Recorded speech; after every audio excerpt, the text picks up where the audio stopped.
চলো লেটো স্টার্ট। তাহলে আজ যেটা পড়বো সেটা হচ্ছে মারাঠা এম্পায়ার, তাই তো? সবাই শুনেছিস একটা রিসেন্ট একটা ঘটনা হয়েছে, যেটা হচ্ছে কি রায়গড় ফোর্টে ওখানে কি হয়েছে, শিবাজি মহারাজের স্ট্যাচু ভেঙে গেছে, তাই তো? যাই হোক, দেখো, মারাঠা এম্পায়ার পড়তে গেলে 1774 থেকে 1720, আর তারপরে যেটা পড়তে হয় সেটা হচ্ছে মারাঠা কনফেডারেসি। সেটা আবার 1720 থেকে 1818। তার মানে এক্স্যাক্টলি যদি বলা হয় যে মারাঠা এম্পায়ার কতদিন থেকে কতদিন পর্যন্ত ছিল, তাহলে বলা যেতে পারে 1774 থেকে 1818 অব্দি। ঠিক আছে, এর অরিজিনটা কোথা থেকে হলো খুব মন দিয়ে ভালো করে টুকটুক করে বোঝ। কি বলছে দেখো, যে in the beginning of 17th century, okay, in the beginning of 17th century, around 1627, অর্থাৎ 1627 সালের বিগিনিং এর দিকে, দ্য মুঘলস হ্যাড অলরেডি, এটা এক্সপ্যান্ড হবে, expand there territory in Northern Deccan plateau. মানেটা বোঝ।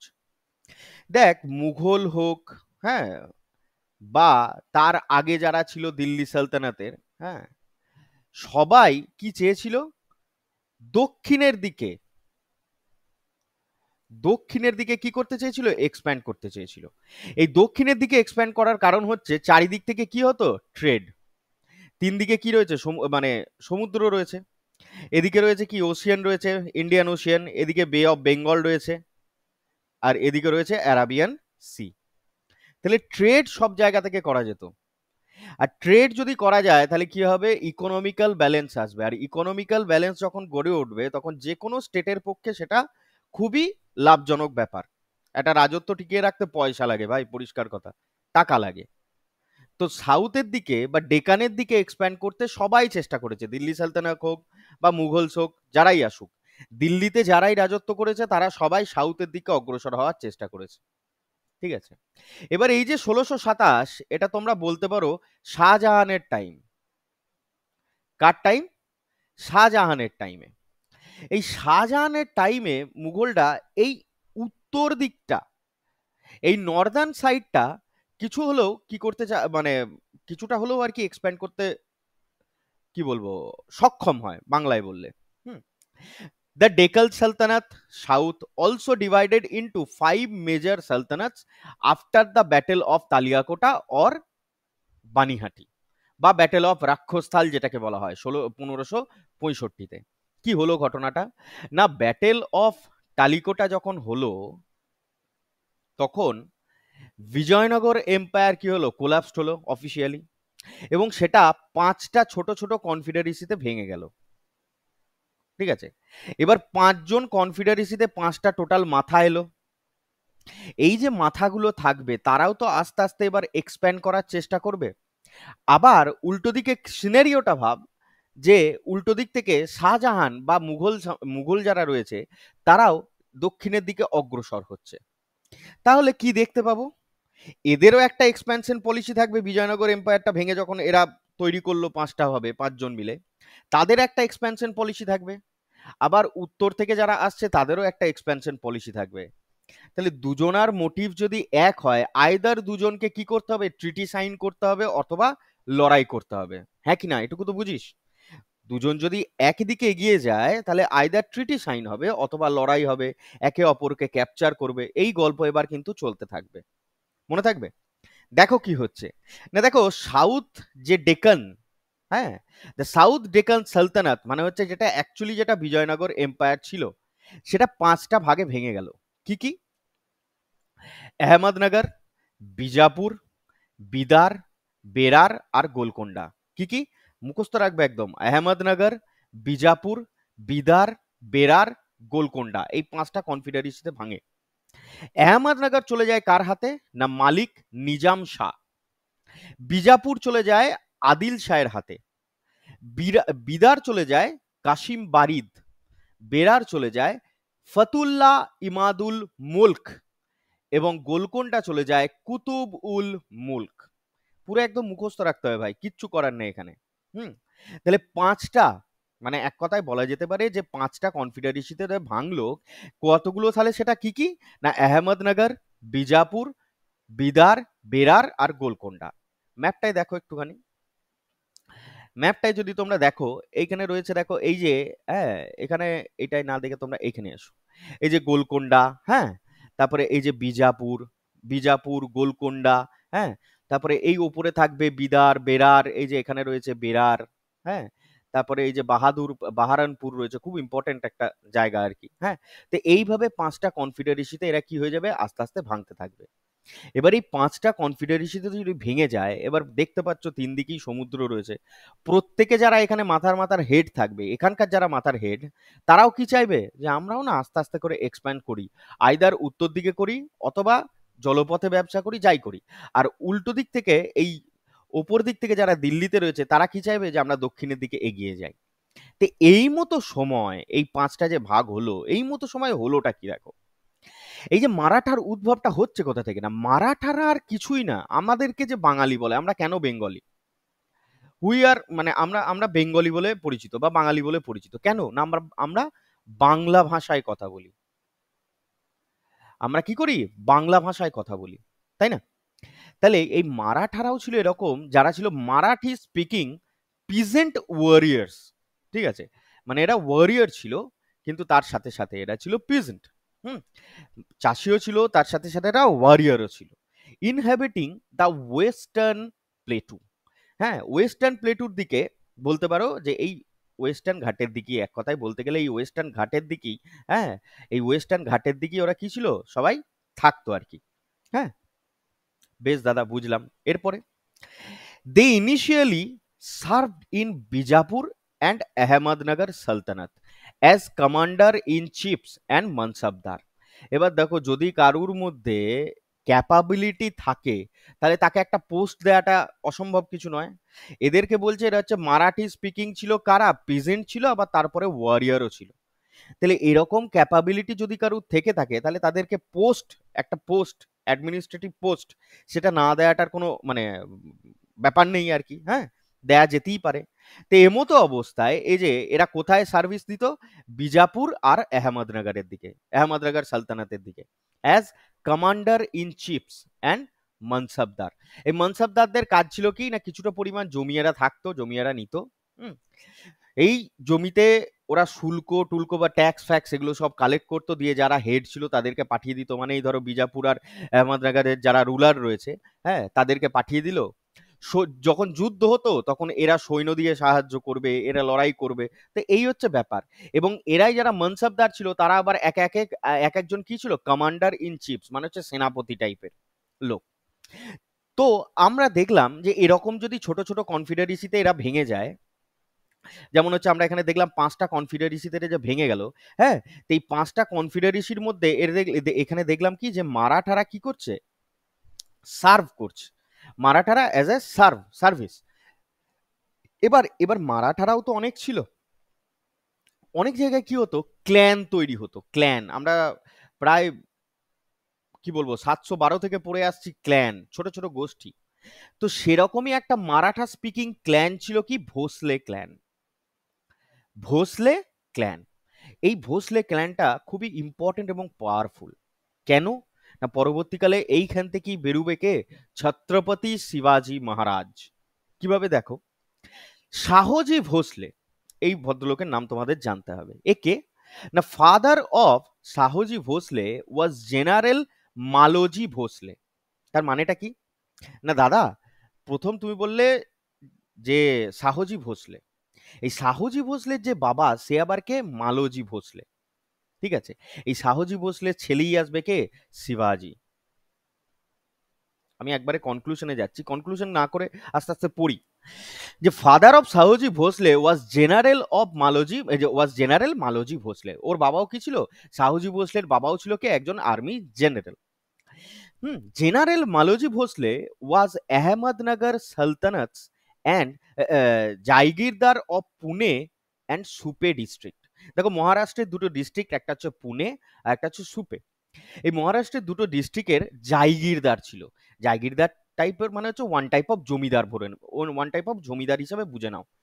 হ্যাঁ, এই আহমদনগর সালতানাতের আন্ডারে ওরা কি করতো, জায়গির ছিল, যে পুনে আর সুপে ডিস্ট্রিক্ট, মানে দুটো ডিস্ট্রিক্ট ছিল যাদের জমিদার ছিল ও, এবং নিজেও একজন কি ছিল, কমান্ডার ইন চিফ, এই Maloji Bhosle. After succession Shahaji Bhosle became military chief. তার মানে সাকসেশন মানে কি, এখানে বাবা যখন মারা গেল, যখন বাবা মারা যায়, অর্থাৎ কার বাবা, এই শাহজি ভোসলের বাবা যখন মারা গেল, যিনি ছিলেন কে, মালোজি ভোসলে। মালোজি ভোসলে মারা যাওয়ার পর শাহজি ভোসলে যথারীতিভাবে তার বাবার চেয়ারটায় বসলে, এবং একইভাবে শাহজি ভোসলে কি হলো না, সে হচ্ছে মিলিটারি চিফ অ্যান্ড জায়গিরদার। বাবার যা পোস্টটা ছিল সে সেই পোস্টটাতে এসেই বসলো। But there was some other intention in his mind, that is why he always kept changing his sides with prevailing scenarios. খুব ভালো করে বুঝবে। ধরো তোমাকে একটা জায়গিরদার দেয়া হলো, ধরো তোমাকে এখানে পুনে বা সুপে যে ডিস্ট্রিক্ট রয়েছে, এখানে তোমাকে তার জায়গিরদার করে দেয়া হলো। আমি সাপোজ ভাবে বলি যে এইখানে ধরো একটা ডিস্ট্রিক্ট রয়েছে যার নাম হচ্ছে পুনে, আর এখানে একটা ডিস্ট্রিক্ট রয়েছে যার নাম হচ্ছে কি, সুপে। এবার তোমার মধ্যে কি আছে না, ক্যাপাবিলিটি আছে। সুতরাং তুমি চাইবে এত ছোটখাটো জায়গার মধ্যে থেকে আমার লাভটা কি, আমি একবার এর সাইডে যাব, একবার এইখানে যাব, একবার এর সাথে হাত মেলাবো, যেভাবে হোক না যেভাবে আমাকে মোটমাট আমার যে এক্সপানশন, প্রত্যেক মানুষ মানে হিউম্যান নেচার কি বলছে, হিউম্যান নেচার বলছে যে প্রত্যেকটা মানুষ কি চায় আলটিমেটলি, না সে চায় একটা এস্টাবলিশমেন্ট তৈরি করতে, নিজের একটা পরিচয় তৈরি করতে। আর তার জন্য সে সাম দাম দণ্ড ভেদ, এই যে চারটে প্রকার রয়েছে, সবকটা করতেই তারা রাজি হয়ে যায়। এটা জেনারেল, মানে এটা হিউম্যান নেচার। ঠিক আছে, এই হিউম্যান নেচারের মধ্যেই এটাও পড়ে। শাহজি ভোসলে কি করলে, কখনো পুনে কখনো সুপের যে জায়গিরদার তাকে দেয়া হয়েছিল সে তো নিলেই, তার সাথে সাথে যখনই সুযোগ পেত না তখনই অন্যান্য যে আদার যে কনফেডারেসি রয়েছে এখানে ছোটখাটো, তাদের সাথে গিয়ে হাত মিলিয়ে কিছু না কিছু কাজকর্ম এরা করতে থাকলো। তাহলে প্রত্যেকের সাথে কি হবে, একটা সম্পর্ক স্থাপন হবে, হবে কি হবে না, হবে, সেটাই এখানে করবে। ঠিক আছে, মুঘল এম্পারার শাহজাহান চে Mughal emperor Shahjahan forged an alliance with Shahji Bhosale in his pursuance of capture of entire Deccan Plateau. এইদিকে দেখো প্রত্যেকের সাথে ও কি করলো, সিনারিও চেঞ্জ করার জন্য একবার এর সাথে, একবার এই আহমদনগর, বিজাপুর, বিদার, বেরার, গোলকোন্ডা, এদের সাথে তো না হয় সম্পর্ক রাখতেই থাকলো, আবার উল্টো দিকে দিল্লি সালতানাত থেকে যে শাহজাহানের কথা বললাম 1627-এ, যে এক্সপ্যান্ড করতে চেয়েছিল, তার সাথেও হাত মেলাতে চাইলো। শাহজাহান দেখলো কি, যে যদি আমি শাহজি ভোসলের সাথে হাত মেলাই, তাহলে আমার গোটা ডেকান প্লেটুটা হাতে আনতে বেশিক্ষণ সময় আমার লাগবে নাই। ঠিক আছে, এর প্রফিট দেখতে থাকলো, প্রত্যেকের প্রফিট দেখছে। জুনাগড় অ্যান্ড সাঙ্গ, কি রে ভাই, দেখো, জুনাগড় অ্যান্ড সঙ্গমের were captured by Shahjahan and he gave jagir to Shahaji Bhosle. বোঝা গেল কি হলো, দুটো জায়গা দক্ষিণে শাহজাহান কি করলো, ক্যাপচার করলো। এবার শাহজাহানের সাথে সম্পর্ক ভালো ছিল কার, শাহজি ভোসলের। শাহজি ভোসলেকে বললে যে দেখো, তুমি আমায় সাহায্য করেছো, তুমি শুধু পুনে আর সুপে নিয়ে পড়ে থাকবে কেন, তুমি যে এই দুটো জায়গা রয়েছে না, এই দুটো জায়গারও জায়গির তুমি কালেক্ট করতে থাকো। এবার তুই ভাব, আমি 5 জনের সাথেই সুসম্পর্ক রেখেছি, এবার হঠাৎ করে ওদেরই মধ্যে কারুর একটা জায়গা, আমি 6 নম্বর ব্যক্তি যার সাথে সম্পর্ক রেখেছিলাম সে এসে ক্যাপচার করে নিয়ে চলে গেল, তাহলে বাকি 5 জন যারা রয়েছে তারা কি আমায় ভালো চোখে দেখবে, দেখবে না, স্বাভাবিক ব্যাপার, দেখবে না। তো এটাই আস্তে আস্তে হতে থাকবে দেখো। বাট ইন দ্য ইয়ার 16, এবার যদি ভালো চোখে না দেখে তাহলে আমাকে কি করতে হবে, তাদেরকেও হাতে নিয়ে চলতে হবে, আবার যে 6 নম্বর ব্যক্তি রয়েছে তাদেরকেও হাতে নিয়ে চলতে হবে। এবার কাকে কখন আমি হাতে নিয়ে চলবো সেটা পুরোপুরি আমার ব্যাপার, পরিষ্কার কথা। কেন বলছো দাদা, না দেখো, যখন যার সাথে মানুষ হচ্ছে সুবিধাভোগী, যার কাছে যখন সুবিধা আমি পাবো তখন তার কাছে যাব। শাহজি ভোসলেকে কিন্তু জুনাগড় আর সঙ্গমের এই দুটো জাগিরদার দিল, অলরেডি ওর কাছে পুনে আর সুপের জাগিরদার ছিল, তাহলে কিন্তু একটা বড় জায়গায় পৌঁছে গেছে। এবার ও চাইবে কি, যে আরো এক্সপ্যান্ড করি, তাহলে এই মুহূর্তে ওর কাছে কে সব থেকে প্রিয়জন সেটাও দেখলো। তাই এই শাহজাহানের বিরুদ্ধেই চলে গেল দেখো। But in the year 1632 things were not in favour of Shahaji Bhosle. Shahjahan took back the jagir from Shahaji. কি করলো? শাহজি ভোসলের কাছ থেকে জাইগির কি করে নিল? চেয়ে নিল। কারণ এইখানে অনেক কটা প্রেক্ষাপটও আছে। কারণ তোমরা জানো হয়তো এই যে এই সময়টা 1632-33-এর দিকে, হ্যাঁ, তাজমহল প্রতিষ্ঠা হবে, বুঝতে পেরেছো? তাজমহল প্রতিষ্ঠা হওয়ার জন্য আর কি টাকা পয়সারও দরকার ছিল। হ্যাঁ, ট্রেড ফ্রেড যেগুলো হচ্ছিল আর কি, সমস্ত টাকাটাই তখন আর কি কি বলবো, শাহজাহানের খুবই প্রয়োজন ছিল। দিল্লি মানে মুঘল এম্পায়ারের কোষাগার প্রায় ফাঁকা করে রেখে দিয়েছিল আর কি শাহজাহান। হ্যাঁ, ও আর এক আর কি মানে কি বলবো আর কি রোমান্টিক হিরো আর কি, যে হলে যা হয়।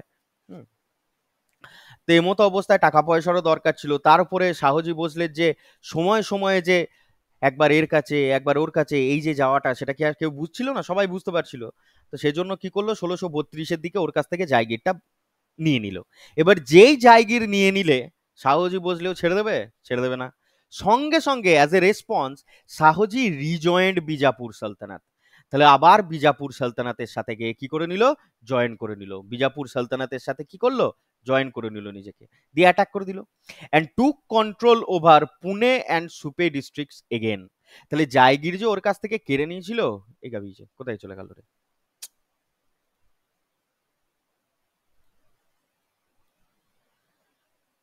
হুম, সরি, এটা কোথা থেকে চলে এলো? যাই হোক, জায়গির যে ওর কাছ থেকে কেড়ে নিয়েছিল, তো সঙ্গে সঙ্গে ও কি করলো, বিজাপুর সালতানাতের সাথে আবার হাত মিলিয়ে নিল যে কাকা আমাকে ক্ষমা করো, আমার ভুল হয়ে গেছিল, আমি তখন বুঝতে পারি নাই। হুম। দিয়ে আবার পুনে আর সুপে ডিস্ট্রিক্টের কন্ট্রোলটা নিয়ে নিল। বেশ দাদা, বুঝলাম। এরপরে কি হলো? এরপরে as a result battle of Parinda, এটা ভেরি ভেরি ইম্পর্টেন্ট, হ্যাঁ, battle of Parinda was taken place. তোমাদেরকে জিজ্ঞেস করা হয় ব্যাটেল অফ পারিন্দা কোথায় এবং কার সাথে হয়েছিল। হ্যাঁ, ব্যাটেল অফ পারিন্দা হয়েছিল মুঘলদের Shahjahan versus Bijapur army led by Shahji Bhosale 1634 সালে। ভেরি ভেরি ইম্পর্টেন্ট একটা ব্যাটেল, ঠিক আছে, very very important. Mughals defeated the Bijapur army and Shahji Bhosale. স্বাভাবিক ব্যাপার, মুঘলদের সাথে পেরে ওঠে, মুঘলদের প্রচুর বড় আর্মি। হ্যাঁ, তো যাই হোক, হেরে গেল। এবার যেই হেরে গেল, তখন শাহজাহান ওকে মারলে না, মানে প্রাণে মারলে না, কি করলে দেখ। After that war Mughal Bijapur peace treaty was signed. মানে কি বলতো, যখন ধর খুব বলি রাজায় রাজায় যুদ্ধ হচ্ছে, এখানে একটা রাজা আছে, এখানে একটা রাজা আছে, রাজায় রাজায় যুদ্ধ হলো, প্রচুর লড়ালড়ি করলো, এখানে যে কমান্ডার ইন চিফ ছিল, যে মেন মাথা ছিল লড়াইটা করার, এই রাজা যদি হেরে যায়, মানে এই এই কমান্ডার ইন চিফ কি করে বলতো, এর গলাটা আগে কাটা যাবে। রাজায় রাজায় মানে বলে না যে রাজায় রাজায় যুদ্ধ হয়, তারা আবার গলা মেলেমিলি করে নেয়। তো এই Mughal Bijapur peace treaty sign হয়ে যাবে, নিজেদের মধ্যে সব ঠিকঠাক করে নেবে। কিন্তু এইদিকে শাহজি ভোজলের কি হয়ে যাবে বলতো, মানে খারাপ কথায় বলতে গেলে একদম পুরো মারা যাবে আর কি। হ্যাঁ, Shahoji Bhosle agreed to concede Mauli, Junagadh, etc. and area of his control to the Mughals. কিছুই নয়, কনসিড করে দিল, মানে এগ্রিড টু কনসিড, মানে নিজের যেখানে যেখানে ও জায়গিরদার ছিল সেইগুলো কি করে দিল, ছেড়ে দিল। কাদেরকে? মুঘলদেরকে। ঠিক আছে, পরিষ্কার কথা। তোমাদেরকে এই রেজাল্টটা না মনে রাখলেও হবে, কিন্তু এইটুকু মনে রাখতে হবে ব্যাটেল অফ পারিন্দা কার সাথে হয় এবং কোন প্রেক্ষাপটে হয়। ঠিক আছে, এই বিজাপুর আর্মিকে কে লেড করেছিল এটা পরীক্ষায় পড়ে, সেটা হচ্ছে শাহজি ভোসলে, কিন্তু নট শিবাজি, মনে থাকে যেন। Shahaji Bhosle was sent to the south of Bijapur sultanate. Bijapur সালতানাতের সাউথের দিকে ওকে পাঠিয়ে দেওয়া হয়। এই বিজাপুর যে সালতানাত রয়েছে ওর সাউথের দিকে ওকে পাঠিয়ে দেওয়া হয়। According to this treaty Shahaji could collect the jagir from Pune. ও শাহজি ভোসলে কি বললো যে তুমি কিন্তু জাইগির পুনে থেকে কালেক্ট করতে পারো এবং সুপে থেকে, কিন্তু ওখানে থাকতে পারবে না। মানে নদী বর্ষায় মানে সেই বলে না নদীকূলে বাস আর পরবর্ষায় চাষ। মানে কিরকম, যে ধর আমি তোদেরকে বললাম যে তোরা আমার কাছে নোট পত্র পড়াশোনা সবই পেয়ে যাবি, কিন্তু অফলাইনে তোদের সাথে আমার দেখা সাক্ষাৎ কিছু হবে না, এরকম ব্যাপার আর কি। ঠিক আছে, আমাকে বললো কি যে জায়গির আর তুমি পুনে আর সুপে থেকে জায়গিরটা ঠিক আছে কালেক্ট করতে পারো, আমার কোনো আপত্তি নেই, কারণ ওখানে তো অনেক মারাঠা স্পিকিং লোক রয়েছে, নাহলে তারা রিভোল্ট করে দেবে। হ্যাঁ, তো সেটা আবার একটা অন্য ব্যাপার হয়ে যাবে। তাই তখন বলা হলো যে তুমি পুনে আর সুপে থেকে জায়গির কালেক্ট করো কাকা, সাহুজিকে বলে দিলে। কিন্তু কোনো মতেই যে তুমি ওখানে ভাববে যে আমি থাকবো, সেটা করা যাবে না। কারণ এরা তো খুব চালাক চতুর মারাঠারা। কি করবে, নিজেদের মধ্যে অ্যালাইড তৈরি করবে, দিয়ে আবার অ্যাটাক করবে। সেটাই পরবর্তীকালে করবে। দেখো, সাহজি বুঝলেও খুবই আত্মসম্মানী লোক, সে কি বললে, this is why Shahaji gave the authority to collect the jagir to his wife Rajmata Jijabai and his minor son শিবাজি ভোসলে। তখন সাহজি ভোসলে যে বললে যে দেখো, আমার দরকার নাই, জায়গির আমি কালেক্ট করব না, আমার বেটা আর আমার বউ এরাই কালেক্ট করুক। ঠিক আছে, এবার শুরু হচ্ছে মানে শিবাজির গল্প। কিরকম প্রেক্ষাপট দেখ, বাবা গেছিল নতুন একটা করে, মানে নতুন একটা সালতানাত তৈরি করব মারাঠা এম্পায়ার, সেটা তো হলোই না। মুঘল আর বিজাপুরের সাথে লড়াই হলো, তাদের মধ্যে পিস ট্রিটি সাইন হলো, সব হয়ে গেল। মাঝখান থেকে সাহজি ভোসলে কি হয়ে গেল, লাথি মেরে ওকে আউট করে দিলে। তো এইরকম হচ্ছে প্রেক্ষাপট। দেখা যাক, আপরাইজিং অফ ছত্রপতি। ছত্রপতি এরপর থেকে শিবাজি বললেই মনে রাখবি যে ছত্রপতি কথাটা যেন অ্যাড করা হয়। কোথায় কিভাবে এলো সেটা দেখবো আমরা। দেখো, উনি জন্মগ্রহণ করেছিলেন 19 ফেব্রুয়ারি 1630। আর দেখ, মাত্র 1634-এই ব্যাটল অফ পরিন্দা হচ্ছে, মানে তার বয়স তখন মোটে 4। ঠিক আছে, নিয়ার পুনা, নিয়ার মানে সিবনের ফোর্ট, নিয়ার পুনা। তাহলে কোথায় জন্মগ্রহণ করলো, সিবনের ফোর্ট, পুনে ডিস্ট্রিক্টের যে সিবনের ফোর্ট রয়েছে ওখানে উনি জন্মগ্রহণ করলেন। এবার দাদাজি কোন্ডাদেব আর সমর্থ গুরু রামদাস, এই ছিল শিবাজির দুই গুরু। ঠিক আছে, দাদাজি কোন্ডাদেব আর সমর্থ গুরু রামদাস। মানে ও বলা হয় যে ওর গুরু কে ছিল, ওর গুরু ছিল রামদাস। কারণ বাবা তো ছোটবেলা থেকেই, বাবা বাবা তো চলে গেল। হ্যাঁ, মা না হয় ঠিক আছে রয়েছেন, কিন্তু ওকে তো মানুষ করতে হবে। ঠিক আছে, তো মানুষ করার দায়িত্ব, মানে প্রপার ওয়েতে ওয়ারিয়ার তৈরি, মানে তৈরি করার দায়িত্ব নিয়ে নিল কে, এই দাদাজি কন্ডাদেব আর Samarth Guru Ramdas. After the death of Dadaji Kondadev in 1647, শিবাজি got the actual control of Poona jagir. এবার দেখ, একটা বাচ্চা ছেলেকে বলে দিয়ে গেল, তার মাকে বলল, মানে শিবাজির যে মা জিজাবাই, রাজমাতা জিজাবাই, এবং শিবাজির যে কালেক্ট করার কথা ছিল সবই ঠিক আছে, কিন্তু ও তো বাচ্চা ছেলে, ও আর কোথায় গিয়ে কালেক্ট ফালেক্ট করবে, তাই না? তো সেই জন্য কালেকশন করতো কে, এই দাদাজি কন্ডাদেব, মানে ওদের হয়ে জায়গিরটা কালেক্ট করতো কে, দাদাজি কন্ডাদেব। এবার দাদাজি কন্ডাদেব যখন বুড়ো হলেন, মারা গেলেন, মাত্র 17 বছর বয়স তখন শিবাজি মহারাজের। এই 17 বছর বয়সী উনি পুনার জায়গিরদার হয়ে উঠলেন। ঠিক আছে, after the date of Dadaji Kondadev, শিবাজি initiated his expansion of collecting jagir in 1646 with the Torna fort of Bijapur sultanate. এখানে আবার একটা ইতিহাস লুকিয়ে রয়েছে। কিরকম, দেখ, আমি তোমাদেরকে বললাম যে 17 বছর বয়সেই উনি মানে ছত্রপতি শিবাজি মহারাজ জায়গির কালেক্ট করা শুরু করলেন। এটা তো অফিসিয়ালি দাদাজি কন্ডাদেবের মারা যাওয়ার পর। কিন্তু দাদাজি কন্ডাদেব এবং সমর গুরু রামদাস ওনাকে এইভাবেই তৈরি করেছিল যে উনি খুব ছোট বয়স থেকে, মানে মাত্র 16 বছর বয়স থেকেই উনি বুঝে গেছিলেন যে আমাকে মারাঠা এম্পায়ার তৈরি করতেই হবে। আর তার জন্যই দায়িত্ব ছোট ছোট, মানে ছোট বয়স থেকেই বলে না যে কাঁচায় না নোয়ালে বাস, পাকায় করে ট্যাস ট্যাস, তো কাঁচা থেকেই ওনাকে জায়গির কালেক্ট করতে দেওয়ার দায়িত্ব কিন্তু এরা দিয়েছিল। সেজন্যই 1646 প্রথম সে জায়গির কালেক্ট করতে চলে যায় কোথায়, তোরনা ফোর্ট অফ বিজাপুর সালতানাত। এবার দেখো, মারাঠা আর বিজাপুরদের মধ্যে অলরেডি পিস ট্রিটি সাইন হয়ে রয়েছে, সুতরাং বিজাপুর তো হেরেই গেছিল। তো বিজাপুরকে তো মানে আলটিমেটলি জায়গির দিতেই হতো, তো সেটা কালেক্ট করতো কে, সেটা হচ্ছে এই ভোসলে ক্ল্যানের ছত্রপতি শিবাজি মহারাজ। হ্যাঁ, তো সেই হিসাবেই ও কিন্তু কালেক্ট করতে গেল। এরপরে কি হলো, নাও শিবাজি began to extend the Maratha empire. দেখো, এই যে রায়গড় ফোর্ট, হ্যাঁ, he made Raigad his capital after capturing for the Maratha. For the Maratha empire হতো এখানে, যাই হোক, ফর দ্য মারাঠাস এম্পায়ার লিখে রাখ আর কি, মারাঠা এম্পায়ার। কি করলো না ও, মানে মানে শিবাজি কি চাইলো যে এবার আমাকে মারাঠা এম্পায়ার তৈরি করতে হবে। আস্তে আস্তে যখন বয়স হচ্ছে, হুম, দেখো মাত্র 26 বছর বয়স, 1656, 1630 জন্মেছে। মাত্র 26 বছর বয়সেই সে কি করলো, নিজে একটা ক্যাপিটাল ঘোষণা করে দিল। হুম, কি না, রায়গড় ফোর্ট। এই রায়গড় ফোর্ট যখন সে ক্যাপচার করে, সেখানেই কি করলো, নিজের ক্যাপিটাল বলে চালিয়ে দিল। এবার দেখ, তার কাছে খুব একটা বড় আর্মি নেই, খুব একটা বড় লিডিং যে রোল রয়েছে সেটাও নেই, কিন্তু confidence level high. Raigad capture করার সাথে সাথেই বলে দিল যে আমি মারাঠা এম্পায়ার কি করব, এক্সপ্যান্ড করতে চালু করব, এবং রায়গড় ফোর্টকে বলে দিল যে এটাই হচ্ছে আমার ক্যাপিটাল হবে। In 1656 he also defeated the Maratha chief Chandra Rao Maurya and capture জাভেলি।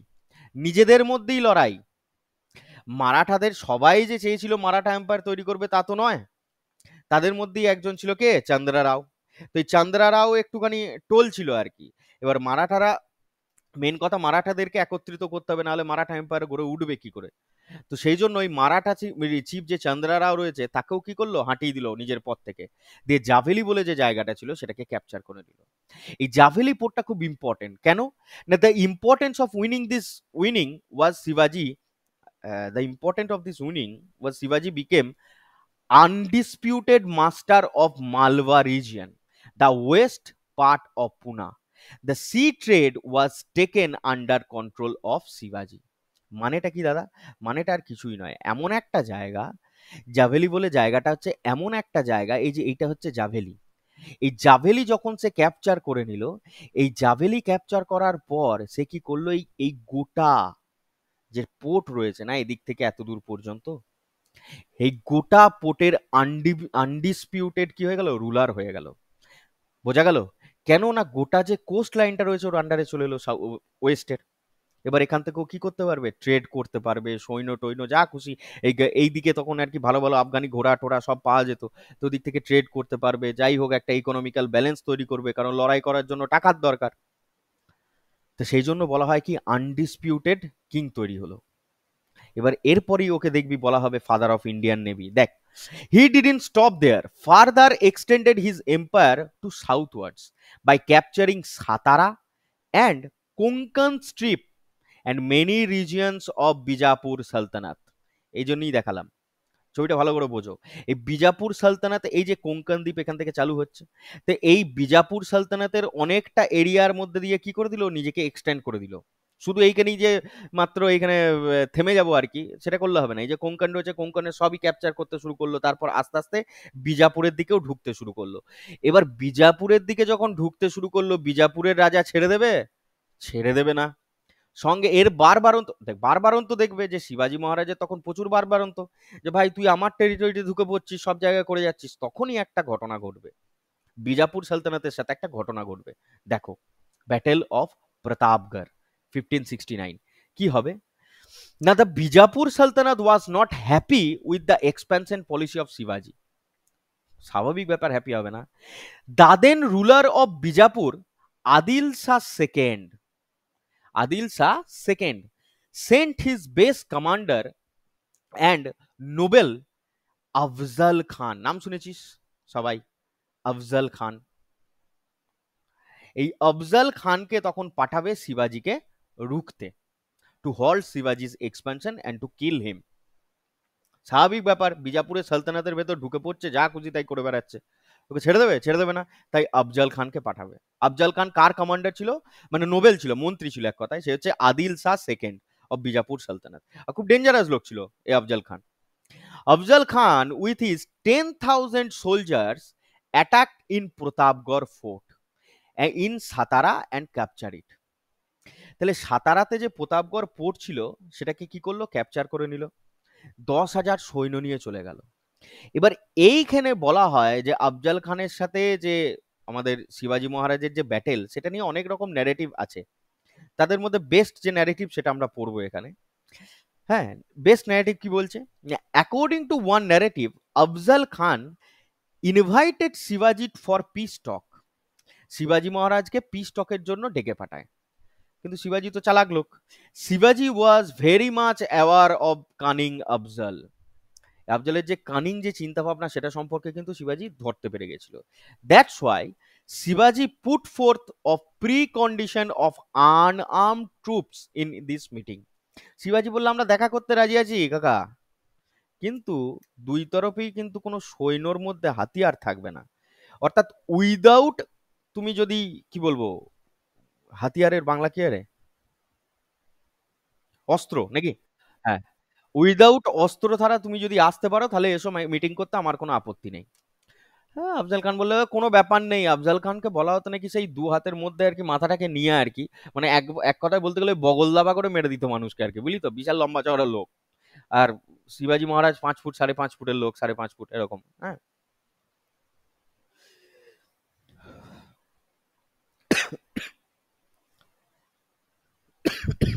At that summit, Shivaji was cunningly attacked by Afzal Khan, but protective shield of Shivaji saved his life and he killed Afzal Khan right there. ওই বলে না যে যখন আর কি মানে দেখা করতে গেছিল তখন আর কি এরকম বগল দাবা করে ধরতে গেছিল ওকে, বুঝলি তো, কিন্তু ওই বাঘের নোকের নাকি নোক চেনা নাকি সবার গল্প আছে, ওইটা করে নাকি ওর বুকে গেঁথে দিয়ে আফজাল খানকে হত্যা করে আর কি। এই হচ্ছে গল্প, আমি আর অত ভাটাচ্ছি না তো। এইটাকেই বলা হয় ব্যাটেল অফ প্রতাপগড়। দেখো, after killing Afzal Khan, Shivaji and his troops attacked the soldier of Afzal, and by defeating them they took all the ammunitions of Afzal Khan army. This battle is known as Battle of Pratapgarh 1659. তাহলে হলোটা কি? হলোটা হচ্ছে এরকম, প্রথম শিবাজি কোথায় গেল? কোঙ্কন স্ট্রিপে। কোঙ্কন স্ট্রিপ ক্যাপচার করার পর ও কোথায় চলে গেল না, বিজাপুরে ঢুকতে চলে গেল। এবার বিজাপুর সালতানাতের যে রুলার রয়েছে সে হচ্ছে আদিল শাহ, হ্যাঁ, আদিল শাহ সেকেন্ড। এই আদিল শাহ সেকেন্ড তার যে কমান্ডার রয়েছে আফজাল খান তাকে পাঠাবে। আফজাল খান আর শিবাজি নিজেদের মধ্যে পিস টক করার জন্য একটা মিটিং ডাকবে, আফজাল খানই ডাকবে। এ বলবে যে আনআর্মড হয়ে এসো, এটা হচ্ছে কন্ডিশন। আনআর্মড হয়ে আসার পরও আর কি আফজাল খান বিট্রে করে শিবাজিকে মারার চেষ্টা করবে। শিবাজি তখন আফজাল খানকে মেরে দেবে এবং আফজাল খানের যে 10,000 সৈন্য তার উপরেও অ্যাটাক করবে। এছাড়াও যে কি বলবো, আফজাল খানের যে বিশাল ট্রুপ, মানে শুধু সেনাবাহিনী নয়, তার সাথে যে রসদ আর কি, মানে সেনার যে রসদ আর কি, সেটার উপর ট্রুপ যেটাকে বলা হয়, সেটাও পুরোপুরি তয়াস নাশ করে দেবে, নিজে লুটে নিয়ে চলে যাবে সব, পরিষ্কার কথা। এবং প্রতাপগড়কেও রিক্যাপচার করবে। তো এই লড়াইটাকে বলা হয় ব্যাটেল অফ প্রতাপগড়। এটা ভেরি ইম্পর্টেন্ট একটা লড়াই। এই যে, হ্যাঁ, এরপরে মানে শিবাজির যে কি বলবো, শিবাজি সম্পর্কে সবাই জানতে পারবে আর কি আস্তে আস্তে এই লড়াইটার পর, কারণ Afzal Khan was very cunning and very strong person then. এরপরে আমরা দেখব যে রাইভেলারি উইথ মুঘলস, মুঘলদের সাথে ওর কি শত্রুতা, সেটাও কিন্তু আমাদেরকে জানতে হবে।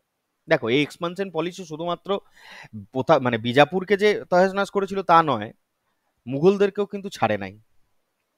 মুঘলদের সাথে কি হলো না, the expansion policy towards the Deccan was started in the period of Khilji and Tughlaq. দেখো, মুঘলরাও তো কি করতে চেয়েছিল, দক্ষিণের দিকে মানে নিজেদের এক্সপানশন করতে চেয়েছিল। সেটা আমি তোমাদেরকে প্রথমেই ক্লাসে বললাম যে দিল্লি সালতানাত থেকেই এই যে এক্সপানশন পলিসিটা চালু হয়ে গেছে। দ্যাটস ওয়াই মোহাম্মদ, এই ঘটনাটা এখানে লেখা আছে আর কি, যে মোহাম্মদ বিন তুগলক তার ক্যাপিটাল ট্রান্সফার করবে ফ্রম দিল্লি টু দৌলতাবাদ। এই রকম যে পলিসিগুলো যে সাউথের দিকে এক্সপানশন করতে হবে, এটাতে পিছু পা হটেনি কিন্তু ঔরঙ্গজেব। ঔরঙ্গজেবও চেয়েছিল কি যে আমি গোটা ভারত দখল করব, তো আমার দক্ষিণ চাই, পরিষ্কার কথা, হ্যাঁ কি না? তো Aurangzeb, the Mughal emperor, wanted more control over Deccan, but his biggest rival was কে? শিবাজি মহারাজ। দক্ষিণে একদিকে শিবাজি মহারাজ বলছে যে আমি এখানে এম্পায়ার প্রতিষ্ঠা করব, এই দিক থেকে ঔরঙ্গজেব বলছে না, আমি আসছি। তাহলে এই মুহূর্তে খুব একটা সহজলভ্য হয়ে উঠবে না, যতই বড় আর্মি হোক ইয়ের, আমাদের ঔরঙ্গজেবের, খুব একটা সহজলভ্য তো হয়ে উঠবে না। তো সেটাই আমরা দেখব। দেখো, appointment of Shaista Khan, appointment of Shaista Khan as governor of Deccan. তাহলে গভর্নর অফ ডেকান হিসাবে একজনকে অ্যাপয়েন্ট করা হবে। সে কে না, সে হচ্ছে আমাদের শাহিস্তা খান। একে কি করবে? অ্যাপয়েন্ট করবে। এবার এর কাজটা কি হবে? এর কাজ হবে যথারীতি শিবাজি মহারাজকে আটকানো এবং শিবাজির যে ফোর্ট রয়েছে সেগুলোকে ক্যাপচার করা। যথারীতিভাবে শাহিস্তা খানকে মানে অ্যাপয়েন্ট করার পর সে কি করবে? Captured Pune in 1660। 1660-এর দিকে পুনাকে ক্যাপচার করবে অ্যান্ড মেড হিজ হেডকোয়ার্টার। তাহলে শাইস্তা খান এলো, সঙ্গে সঙ্গে আসার পর পুনা ক্যাপচার করে নিল, আর পুনার সুপের তো অলরেডি জায়গিরদার ছিল কে, শিবাজি মহারাজ। তো পুনাকে ক্যাপচার করে নিল 1660-এর দিকে দিয়ে, এবং নিজের হেডকোয়ার্টার তৈরি করে নিল। এবার ঘটনাটা কিরকম হয়, 5th of April, এই যে এই দিনকে একটা ম্যারেজ ফাংশন ছিল, ঠিক আছে, ওই লোকালে একটা ম্যারেজ ফাংশন ছিল। তো এই ম্যারেজ ফাংশনে কি হয়, শিবাজি মহারাজ এবং তাদের যে এই ক্যাপচার, পুনা ক্যাপচার করার পর শিবাজিকে যথারীতি পুনা ছাড়তে হবে এবং তার যে ট্রুপ রয়েছে তাদেরকে ছাড়তে হবে। কিন্তু ওইখানকার যে লোকাল যে কমিউনিটি রয়েছে তারা হচ্ছে মারাঠা। এবার মারাঠা কমিউনিটি, এবার মারাঠা এম্পায়ারকে যদি আটকাতে হয় তাহলে মারাঠাদেরকে নিজেদের সাথে আনতে হবে, পরিষ্কার কথা। শাইস্তা খান দেখলে যে এই মুহূর্তে শিবাজি নেই, কিন্তু আমাকে এই সময়ই ওদের সাথে একটা ভালো সম্পর্কও তৈরি করতে হবে, তাই ম্যারেজ ফাংশনেতে গিয়ে নিজেও অ্যাটেন্ড করলো। মানে ওখানে যে মারাঠা ম্যারেজ হচ্ছিল সেখানে গিয়ে নিজেও অ্যাটেন্ড করে, পরিষ্কার কথা। তো এই মতো অবস্থায় এই ফাঁক খুঁজে আর কি, এই যে একটা সুযোগ পেল শাইস্তা খানকে শাইস্তা করার, হ্যাঁ, সেটা কিন্তু মারাঠারা ছেড়ে দেয়নি, মানে শিবাজি ছেড়ে দেয়নি। কি করলো, ম্যারেজ ফাংশনে ডিসগাইজড হয়ে, মানে ডিসগাইজ মানে হচ্ছে ছদ্মবেশে আর কি, ছদ্মবেশে কে আসবে, শিবাজি মহারাজ আর তার ট্রুপস দিয়ে এসে শাইস্তা খানের ওপর অ্যাটাক করবে ওই বিয়েতেই, ওই বিয়ের দিনে, ঠিক আছে। এবং শাইস্তা খানের প্রায় আঙুল কেটে দেবে, বুঝলি তো, মানে বলা হয় আঙুল টাঙুল সব কেটে দিয়ে, বাঁ হাতে না ডান হাতের কিছু আঙুল হয়তো কেটে দিয়েছিল। তো এবং শাইস্তা খান ওখান থেকে চম্পট দেবে, পরিষ্কার কথা। তো ওই যে দিনটা, সেই দিনটাকে আজও অবধি শিবতেজ দিন বা শিবতেজ ডে ডে বলে সেলিব্রেট করা হয়, যেদিন শাইস্তা খানকে শাহিস্তা করেছিল কে, শিবাজি মহারাজ। ঠিক আছে, বোঝা গেল না, বোঝা গেল না। শাইস্তা খানকে শাইস্তা করে দিয়ে পাঠিয়ে দিল আর কি, মানে চলে গেল শাইস্তা খান, ওর আঙুল টাঙুল কেটে দিল। এবার শাইস্তা খান কাঁদতে কাঁদতে চলে গেল কার কাছে, ঔরঙ্গজেবের কাছে। ঔরঙ্গজেব বলে, কাঁদি না, থাম, ঠিক আছে। শাইস্তা খানকে পাঠিয়ে দিল কোথায়, বেঙ্গলে, বললো যা তুই গিয়ে বাংলা সামলাগা। ওয়াজ ট্রান্সফার টু বেঙ্গল, আর হ্যাঁ, গভর্নর অফ বেঙ্গল করে ওকে পাঠিয়ে দেওয়া হবে, যে যা অনেক করেছিস আমার জন্য বাবা, এবার তুই যা বেঙ্গল বাংলা সামলাগা, তোকে আর আমার দরকার নেই, তোর দ্বারা শিবাজিকে আটকানো হবে না।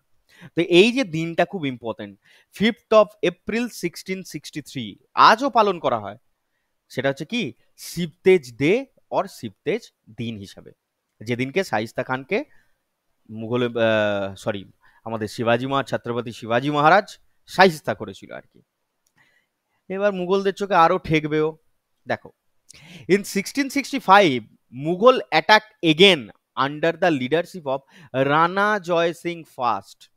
এবার আর কাউকে পেলো না, বুঝলি তো, সঙ্গে সঙ্গে চলে গেল কাদের কাছে, রাজপুতদের কাছে। রাজপুতরাও লড়াই করতো, রাজপুতরাও জানিস তো, মানে আগে লড়াই করতে করতে আগে, মানে যতক্ষণ না পর্যন্ত জিতছি বা হেরে যাচ্ছি লড়তে থাকবো আর কি, যে কোনো একটা রেজাল্ট আমাদের দরকার। তো ওই জন্যে ঔরঙ্গজেব কাকে নিল, Maharaja Jai Singh first of Amber, later called Jaipur. এই যে যেটা আম্বের, আজকালকার দিনে যেটা তোরা জয়পুর হিসেবে জানিস, ওটারই আগের নাম ছিল কি, আম্বের। ওখানকার রাজা জয় সিং ফার্স্ট ও এলো কার সাথে লড়াই করতে, না মারাঠাদের সাথে। এবং যথারীতি ব্যাপার, কি ক্যাপচার করবে, পুরন্দর পোর্ট। কি ক্যাপচার করবে, পুরন্দর পোর্ট, ঠিক আছে। শিবাজি হ্যাড টু কনসিড, মানে ছেড়ে দেয়া, সারেন্ডার করা 23 forts out of his total 35 forts. 23টা ফোর্টকে ও ছেড়ে দেয় 35টা ফোর্টের মধ্যে। এবং কনসিড করা মানে হচ্ছে কি, এখানে একটা ট্রিটি সাইন করতে হবে, তাই এইটা কি বলা হয়, ট্রিটি অফ পুরন্দর, যেটা সাইন হয়েছিল 1665 সালে। তোমরা হয়তো একটা সিনেমা সিনেমা দেখেছো, তানাজি, তাই না, তানাজি বলে একটা সিনেমা দেখিসনি তোরা, দেখেছিস? এই তানাজি সাহু তানাজি, তানাজি যে ছিল, তানাজি ছিল ওর একটা কমান্ডার। তো এই মুহূর্তে এই যে 23টা ফোর্ট যে আর কি স্যারেন্ডার করে দেবে, হ্যাঁ, এই মুহূর্তে আর কি মারাঠা এম্পায়ার প্রায় প্রায় শেষ হওয়ার দিকেই চলে গেছিল আর কি। কিন্তু ওই যে রাজপুতরা কি, রাজপুতরা হচ্ছে যতক্ষণ না পর্যন্ত প্রাণ যায় ততক্ষণ পর্যন্ত লড়াই করবো, কিন্তু শিবাজি কি, হেরে গেলাম, ঠিক আছে, আবার আমি গড়ে তুলবো নিজেকে, আবার রিঅ্যাটাক করবো। শিবাজি এতে বিশ্বাস ছিল, গরিলা ওয়ারফেয়ার ট্যাকটিক্স যেটাকে বলে, হ্যাঁ। তো যথারীতি 23টা ফোর্ট যে সারেন্ডার করে দিল, সেই মুহূর্তে মারাঠা এম্পায়ার খুবই দুর্বল হয়ে পড়ে আর কি। একবারই শুধু লড়াই করলো, দেখ জয় সিং, মানে রাজপুতদের রাজপুতদের লেগাসিটা ভাব একবার, রাজপুতরা একবারই লড়াই করলো, তাতেই কি অবস্থা করলো, 35টার মধ্যে 23টাকে সারেন্ডার করতে বাধ্য করলো। যাই হোক, আফটার 5 ইয়ার্স, এই যে বললাম শিবাজি কি করবে, আবার রিকনসাইল, নিজেকে আবার তৈরি করবে, আবার অ্যাটাক করবে। দেখো, আফটার 5 ইয়ার্স শিবাজি strike back and captured the surrendered forts of Marathas to Mughals. And in 1670, he attacked on Surat, which was under Mughal territory. মানে কি, তৃতীয় পুরন্দরে তো নিজের যা টেরিটরি ছিল মোটামুটি সারেন্ডার ফ্যারেন্ডার করে দিল, কোনো আপত্তি নেই। 5 বছর নিজেকে তৈরি করলে, নিজেকে তৈরি করার পর আবার রিঅ্যাটাক করলো। শুধুমাত্র ফোর্টগুলোকে রিক্যাপচার করলো তা নয়, নিজের জায়গাগুলো ছিল, ওদের যে জায়গা মানে আরো উত্তরের দিকে এগিয়ে গেল। দেখো গুজরাট কোথায়, গুজরাট কোন জায়গাটায় পড়ছে, এই জায়গাটা, গুজরাটের দিকে এগিয়ে চলে গেল, সুরাটে, একদম সুরাটে অ্যাটাক করে দিচ্ছে। ঠিক আছে, শুধু নিজের জায়গাগুলো রিক্যাপচার করলো তাই নয়, সুরাট পর্যন্ত ঢুকে গেল। 1670-এর দিকে হি attacked on Surat, which was under Mughal territory, ওদেরও কিছুটা টেরিটরি নিয়ে নিল। এরপর accepting the title of Chhatrapati, এই যে এত বড় লড়াই করে নিজের ফোর্ট ফোর্ট সব জয় করলো, হ্যাঁ, সুরাটে অ্যাটাক করলো, এরপর এই যে আমরা ছত্রপতি শিবাজি মহারাজ বলে ওনাকে চিনি, তো কি হলো ঘটনাটা না, রায়গড় ফোর্ট, যেখানে রায়গড় ফোর্ট, ওটাকে উনি কি করলেন, ওটা হচ্ছিল ওর ক্যাপিটালের কি বলতে পারিস এক কথায়, শিবাজি Maharaj adorn the title of Chhatrapati in Raigad fort. Adorn the title মানে নেওয়া, ছত্রপতি টাইটেলটা নিল কবে না 1674-এর দিকে। ছত্রপতি কথাটার মানে কি, মানে হচ্ছে হিন্দবা ধর্মধারক, প্রোটেক্টর অফ হিন্দুইজম, এটা very very important point. Chhatrapati কথাটার মানে হচ্ছে কি না, হিন্দবা ধর্মধারক, যেটাকে বলা হয় protector of Hinduism. After that Chhatrapati শিবাজি Maharaj continued the struggle with Mughal, হ্যাঁ, অ্যান্ড সিদ্ধিস, ওই সিদ্ধিদের সাথেও লড়াই করেছিল কিছুটা, ওসব বাদ দে, তোদের অত জানতে হবে না। হি কনকোয়েস্টেড কর্ণাটকা ডিউরিং 1677 থেকে 1680, মানে সাউথের দিকে কর্ণাটকা যে রয়েছে, সাউথে কর্ণাটকা রয়েছে, কর্ণাটকার দিকেও আর কি ছত্রপতি শিবাজি মহারাজ আস্তে আস্তে এগুচ্ছিল। এক্সপেনশন পলিসি কেউ কাউকে ছেড়ে দিয়ে করে না ভাই, যেমন মুঘলটা এগোনোর চেষ্টা করছে, তেমন মারাঠারা, আর এই মারাঠারা এমন ছিল, এরা বাংলাতেও মানে বেঙ্গলেতেও এরা কর নিত, তোরা জানিস কিনা জানি না, বাংলাতেও এরা এসে কর নিয়েছে জানিস, মানে মারাঠারা এরকমই ছিল যে ওরা কাউকে বাদ রাখে নাই, সবার কাছ থেকে কর নিয়েছে ওরা। ঠিক আছে, বাংলাতেও কর নিয়ে গেছে, বাংলাতে এসেও, এরকম ব্যাপার। তো দ্য গ্রেট, এবার দেখো কত সাল এলো, 1680-র দিকেও কর্ণাটকে অ্যাটাক করছে, তো 80-তে আমরা পৌঁছে গেলাম, এই 1680, এই 1680 সালটা ছিল খুবই দুঃখজনক। কেন না, দ্য গ্রেট ছত্রপতি শিবাজি মহারাজ টুক হিজ লাস্ট ব্রেথ, হ্যাঁ, in the year of 1680 on 3rd of April, 1680-র দিকে উনি মারা যান। এই ছিল ছত্রপতি শিবাজি মহারাজের এক্সপানশন। এরপরে ওনার অ্যাডমিনিস্ট্রেশনটা একটু বুঝতে হবে। দেখো, the Maratha administration, Chhatrapati was a great administrator and was assisted by a council of ministers, famously known as Ashtapradhan. মানে কি, ওনার না 8টা প্রধান দ্বারা আর কি উনি ওনার অ্যাডমিনিস্ট্রেশন চালাতেন, যাদেরকে বলা হতো কি অষ্টপ্রধান। এদের মধ্যে ছিল কে, এদের মধ্যে ছিলটাকে না, দেখো এদের মধ্যে ছিল পেশোয়া, তারপর হচ্ছে শের নবত বা সেনাপতি যাদেরকে বলা হয়, আমত্যা, ওয়াকেনবিশ, সচিব, সুমন্তা, ন্যায়াধীশ আর পণ্ডিত রাও। ঠিক আছে, এই ছিল ওর 5টা কি বলবো অ্যাডমিনিস্ট্রেটিভ হেড। এবার তোমরা একটুখানি এখানে লিখে নিতে পারো বা আমি লিখে দিচ্ছি।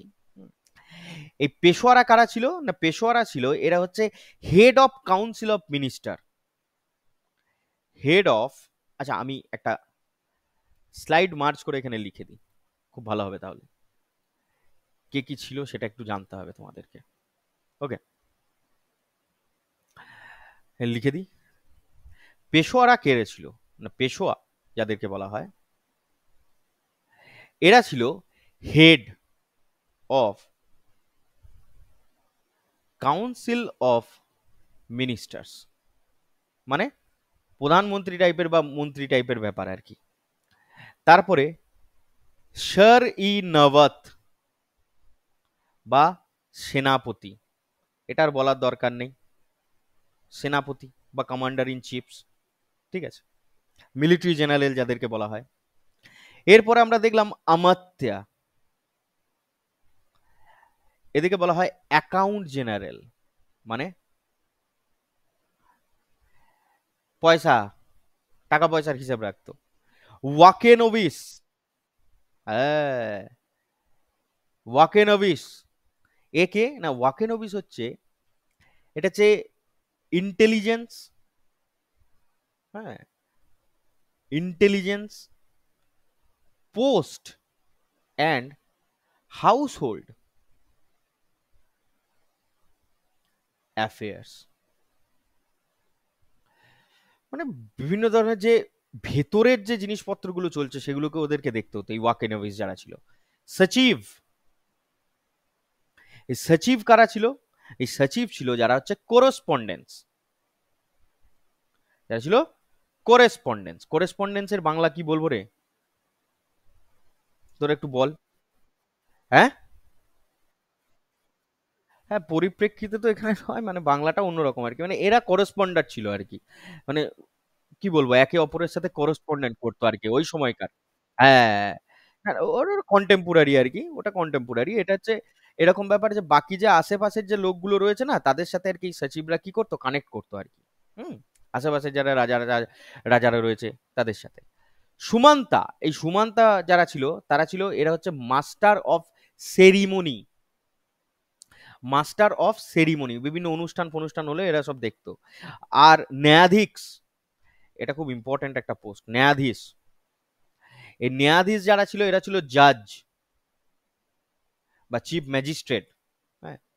আর পণ্ডিত রাও, স্বাভাবিক ব্যাপার, পণ্ডিত রয়েছে তো, পণ্ডিত রাও যারা ছিল এরা কি ছিল, এরা ছিল রিলিজিয়াস অ্যাডমিনিস্ট্রেটর বলতে পারিস এক কথায়, রিলিজিয়াস অ্যাডমিনিস্ট্রেটর, ওকে, হ্যাঁ রিলিজিয়াস অ্যাডমিনিস্ট্রেটর। তো এই ছিল তার টোটাল 8টা ধারা, কি কি? পেশোয়া, সেনাপতি বা সারেনাবত, আমাত্যা, ওয়াকেনভিস, সচিব, সুমন্ত, ন্যায়াধীশ, পণ্ডিত রাও। এদের মধ্যে কোনটা নয় বলে এরকম কিন্তু দিয়ে দেয় অনেক সময়, হ্যাঁ, খুব সাবধান। এই যে ভাগ করে দিয়ে গেল না, প্রত্যেকের প্রত্যেকের কাজ নিয়ে ব্যস্ত থাকতো, তো এইখানে পেশোয়া কথাটা মাথার মধ্যে রাখি, সেটা আলোচনা করব আমরা। শিবাজি divided his cavalry into two groups, একটা হচ্ছে বাজগির আর একটা হচ্ছে সিলাদার। মানে তার যে ক্যাভিলারি, ক্যাভিলারি কথাটার মানে কি রে, যারা হচ্ছে ঘোড়া, ঘোড়ায় চড়ে যে সৈন্য ছিল তাদেরকে বলা হতো ক্যাভিলারি আর কি। তো তাদেরকে দুটো পার্টে ভাগ করেছিল, একটা হচ্ছে কি বাজগির আর একটা হচ্ছে সিলাদার্স। হুম, এই যে বাজগির যারা ছিল এটা ছিল স্টেট সিলাদার, মানে হচ্ছে এরা মেনটেন বাই স্টেট, এদের মেনটেন্ড বাই স্টেট, মানে মারাঠা এম্পায়ারের কোষাগার থেকে এদের পয়সা করে দিতে হতো। আর শিলাদাররা ছিল ইন্ডিপেন্ডেন্ট, ইন্ডিপেন্ডেন্ট, হ্যাঁ সোলজার, ঠিক আছে। বাজগিররা অফিসিয়ালি অ্যাপয়েন্টমেন্ট ছিল আর কি, বাজগির যেমন হচ্ছে প্রত্যেকটা সেনাতে থাকে, মেনটেন বাই স্টেট, স্টেট আর কি। আর এরা ছিল শিলাদাররা কি ছিল, ইন্ডিপেন্ডেন্ট সোলজার, যখন দরকার পড়তো লড়াই করা তখন এদেরকে ডেকে পাঠানো হতো আর কি। বেশ দাদা, শিবাজিকে বলা হয় ফাদার অফ ইন্ডিয়ান নেভি, কি বলা হয়, ফাদার অফ ইন্ডিয়ান নেভি। উনি ভালো করে বুঝতে পেরেছিলেন যে ওই যে ও অ্যাটাক করছিল, বা ওই যে কোঙ্কন পোর্ট ক্যাপচার করলো, তারপরে বিজাপুরের দিকে যে এগিয়ে গেল কিছুক্ষণ আগে আমরা দেখলাম, কেন এগুচ্ছিল, কারণ ও খুব ভালো করে বুঝতে পেরেছিল যে টাকা পয়সা না থাকলে সাম্রাজ্য গড়ে তুলে কোনো লাভ নেই। আর টাকা পয়সা করার জন্য একটাই জিনিস দরকার, যেটা হচ্ছে কি, ব্যবসা। সরকারি চাকরিতে পয়সা নাই কিন্তু, আগে থেকে বলে দিলাম, ঠিক আছে। ট্যাক্স, উনি না দু প্রকার ট্যাক্স চালু করেছিলেন, একটাকে বলা হয় সরদেশমুখী আর একটাকে বলা হয় চথ। চথ আর সরদেশমুখী, এই দুটো ট্যাক্স উনি চালু করেছিলেন। দেখো, এক্স্যাক্টলি, এই যে ট্যাক্স নিচ্ছে, ট্যাক্স হচ্ছে কি, এই চথটা কি না, 1/4 of land revenue, 1/4 of land revenue তোমাকে দিতে হবে, ঠিক আছে। আর সরদেশমুখী হচ্ছে 1/10 অফ ল্যান্ড রেভিনিউ। তো এই যে ট্যাক্স না, চত আর সরদেশমুখী পরিষ্কার কথা সবার কাছ থেকে তুলেছে শালা।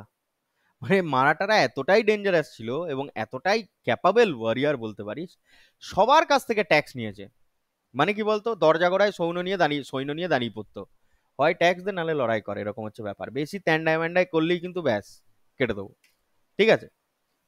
বেশ, শিবাজির যে অ্যাডমিনিস্ট্রেশন ওটা inspired for Malik Ambar, where they used a rod to measure the land known as kathi. মানেটা কি দেখো, মানেটা হচ্ছে যে শিবাজির যে অ্যাডমিনিস্ট্রেশন বলা হয় যে কার কাছ থেকে মানে ইয়ে হয় কি বলে ইন্সপায়ার হয়েছিল না, ওটা হচ্ছে একটা ইন্সপায়ার ফর মালিক আম্বুর, এক ভদ্রলোক ছিল মালিক আম্বুরদের কাছ থেকে, ওখান থেকে ইন্সপায়ার্ড হয়। ওরা একটা কি করতো, ল্যান্ড মেজারমেন্ট করার জন্য একটা করে রড ইউজ করতো, যেটাকে বলা হতো কি কাঠি। তো এই যে আমরা ট্যাক্স নিচ্ছে, মানে আমরা বলতে কি এখানে যে ট্যাক্স যে নেওয়া হচ্ছে, তো ল্যান্ড রেভিনিউ সিস্টেমের জন্য তো ল্যান্ডটা মেজার করতে পারে ভাই। তো তাদের জন্য যে ইউনিট ছিল সেটা ছিল কি কাঠি, ঠিক আছে, এটুকু মনে রাখো, কাঠি। হ্যাঁ, কাঠি ছিল তখন ইউনিট। রেভিনিউ কালেক্টিং অফিসার যারা ছিল তাদেরকে বলা হতো কি কারকুনস, যারা রেভিনিউ কালেক্ট করতো তাদেরকে বলা হতো karkuns. According to Jadunath Sarkar, historian Jadunath Sarkar, those taxes were paid by neighbouring states or territories to prevent the Maratha attack. তাহলে মনে বুঝতে পারছিস, মারাঠা অ্যাটাককে প্রিভেন্ট করার জন্য এই ট্যাক্সগুলোকে নিতে হতো। তোমরা আপাতত এইটুকুই জানো, ঠিক আছে, মারাঠা এম্পায়ার। এর পরের দিন আমরা দেখব যে কিভাবে পেশোয়া এলো, কিভাবে পেশোয়ারা আসে। এই পেশোয়া আসার পর বালাজি বাজিরাও সেকেন্ড, হ্যাঁ, তো এরা কিভাবে আসতে থাকে আস্তে আস্তে আমরা এগুলো দেখব। ক্লিয়ার? আপাতত এইটুকুই থাক, এরপর আমরা কিছু কোশ্চেন আলোচনা করব, কিছু কোশ্চেন আলোচনা করব, কিছু কোশ্চেন আমরা এখানে দেখি। হ্যাঁ,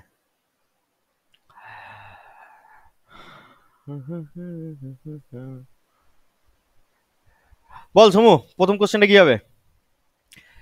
হুইচ অফ দ্য ফলোইং, এটা কি ছিল রে? আচ্ছা এইখান থেকে জাস্ট এ সেকেন্ড, হ্যাঁ বাপ,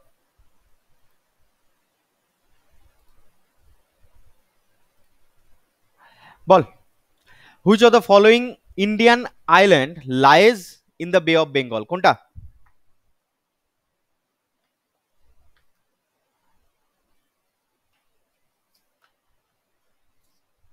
বলে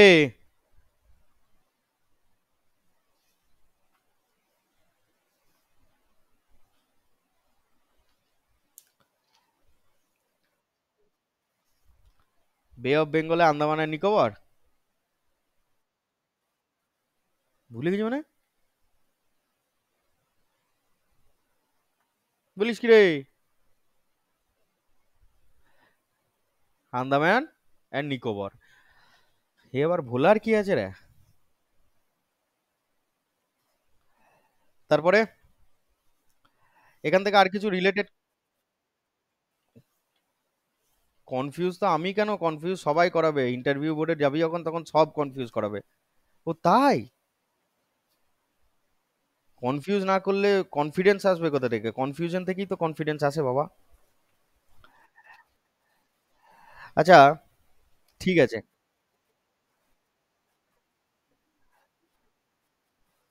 আচ্ছা আচ্ছা আচ্ছা আচ্ছা, বেশ ঠিক আছে, এ তো অপশন সমেত, আমি তো গোটা কোশ্চেনই খুলে দিয়েছি। Chilka India's largest brackish water lake is located in which of the following state. Chilka কোথায় আছে রে? কোথায় আছে?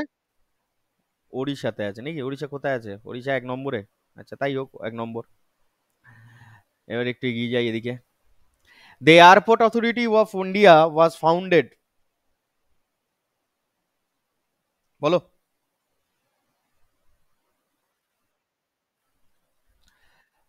1995, ঠিক আছে। আচ্ছা তোমাদেরকে এখান থেকে কোশ্চেন পড়তে পারে, Airport Authority of India Act কবেকার, বলো তো দেখি।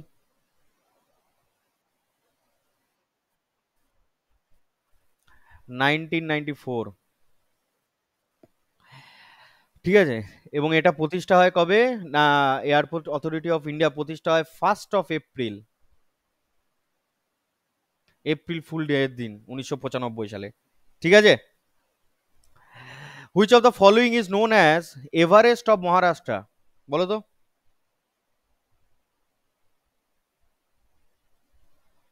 এভারেস্ট অফ মহারাষ্ট্র কাকে বলে?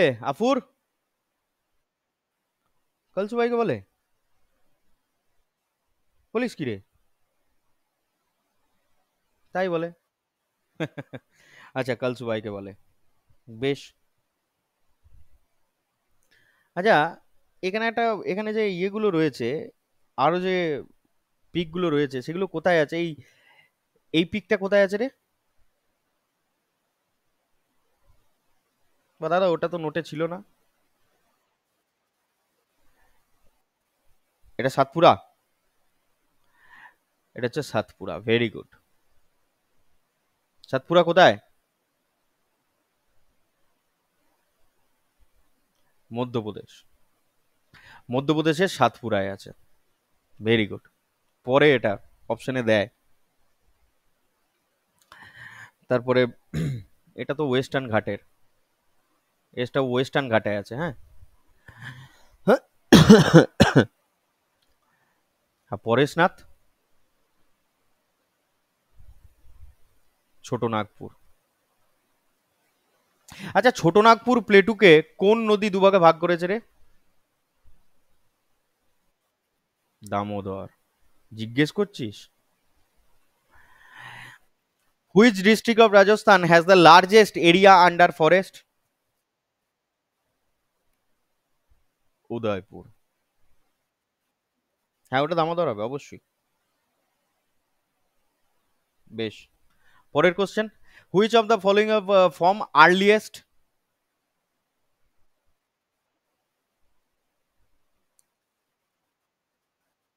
Which among the following states was formed earliest?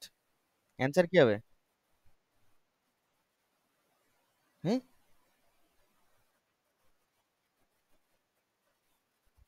Answer কি করা আছে ওখানে?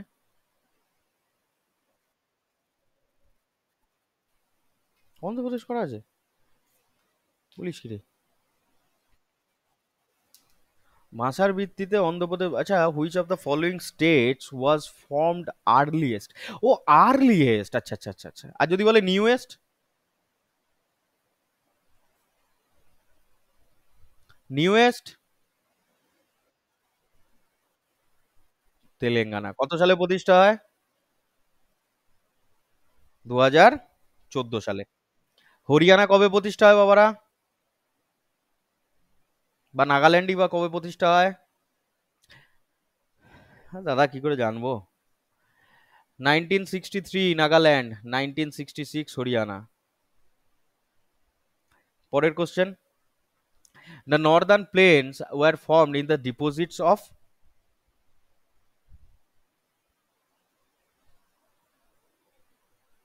Northern plain of India are formed of deposits of?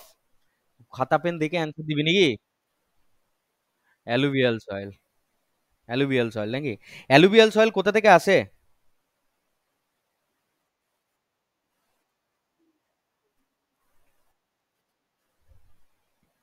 ঠিক আছে, নদীর উপত্যকার বালি, ঠিক আছে ঠিক আছে। ঠিক আছে ঠিক আছে, বুঝে গেছে। নদীর যে নদী যে, এটা ধর পাহাড়, এখান থেকে যখন ভেঙে আসছে নদী, তখন পাহাড় তাহাড় ওইসব ভেঙে টেঙে নিয়ে আসে চেঁচে চুলে, তো যেটা নিয়ে আসে সেটাই হচ্ছে অ্যালুভিয়াল সয়েল ফর্ম করে। অ্যালুভিয়াল সয়েলের মধ্যে স্লিট, স্যান্ড, ক্লে, হ্যাঁ, অর্গানিক ম্যাটার, এগুলো সবই থাকে। আচ্ছা, বমডিলা বলো বলো। নিম্নগতি নিম্নগতি, নিম্ন। হুম। বামডিলা যে পাস রয়েছে, ওটা লোকেটেড কোথায় আছে? কোন ডিস্ট্রিক্টে আছে?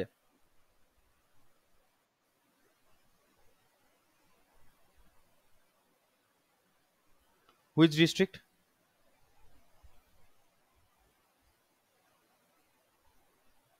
আগে এর অ্যান্সারটাই দে।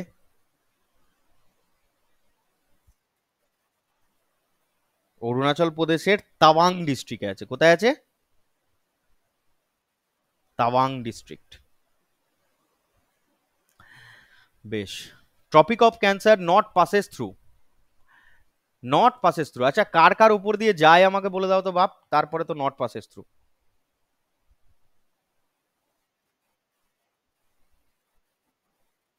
একদম পরপর বল। আচ্ছা, গুজরাট, রাজস্থান, মধ্যপ্রদেশ,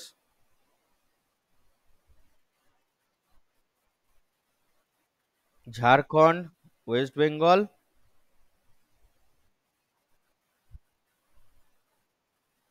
মিজোরাম। ফাটি দেবো মেরে। তাহলে এর মধ্যে দেখো কি কি আছে, তাহলে গুজরাট আছে, রাজস্থান আছে, মধ্যপ্রদেশ আছে, ছত্তিশগড়, ঝাড়খণ্ড, ওয়েস্ট বেঙ্গল, ত্রিপুরা, মিজোরাম, এই আটটার উপর দিয়ে যায়, তাই তো? তা কার উপর দিয়ে যাচ্ছে না এখানে? মহারাষ্ট্র। ঠিক আছে। বেশ।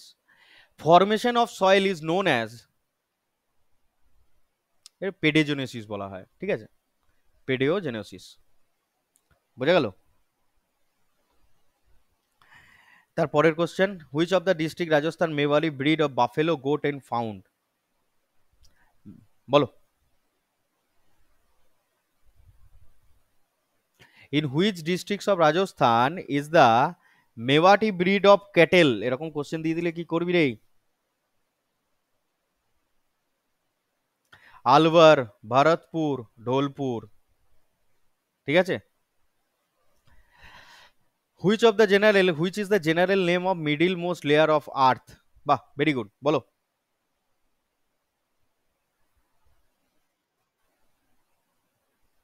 মেন্টাল। এটা মিডিল মোস্ট লেয়ার, তাই হলো। এটা কি? ক্রাস্ট। এটা? আচ্ছা। এদিকটা কোর। এদিকটা কোর নাকি? এর ভেতরটা কোর। এর ভেতরটা। আচ্ছা, এদের মাঝে একটা লাইন আছে, এই লাইনটার নাম কি রে? এদের মাঝে একটা লাইন আছে, এটার নাম কি? আর এই কোরের মাঝে এইখানে একটা লাইন আছে, এদের মাঝে এটা তিনটের নাম কি কি? পড়ানো হয়েছে।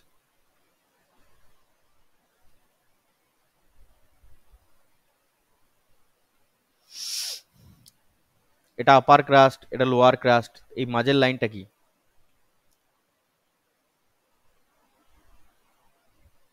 আপার ক্রাস্ট আর লোয়ার ক্রাস্টকে আলাদা করে তাদের নামটা কি?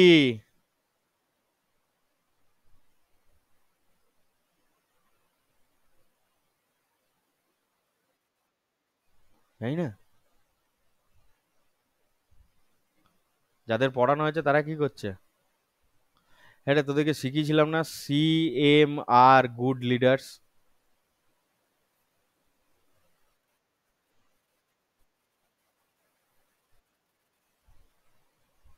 খাতায় তৈরি করবি এটা, আর বলবো না। আবার যখন অফলাইনে পড়াবো তখন গালাগাল দিয়ে বলবো। তারপরে এটা বলো তো,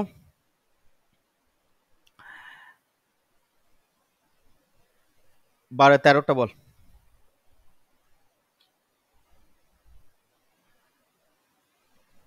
13টা বল রে। উত্তরাখণ্ড, দেরাদুন ডিস্ট্রিক্টে আছে। ভয় কাছি কেন? আচ্ছা, হিমাচল প্রদেশের একটা ভালো ওয়াটারফলের নাম বলতো।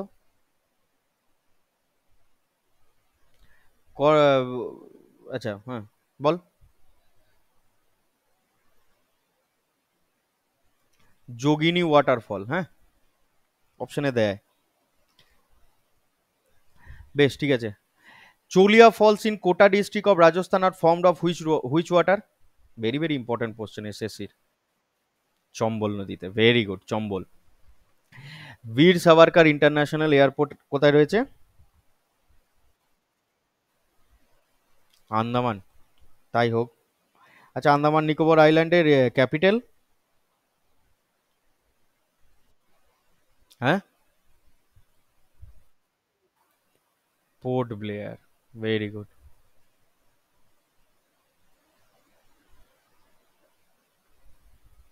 18টা কি হবে রে, দেখতে পাচ্ছিস?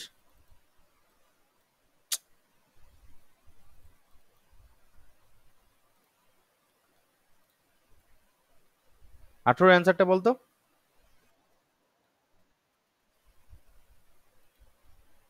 আলবিরুনি, কিতাবুল হিন্দ। আচ্ছা, তাই হোক। 19এরটা?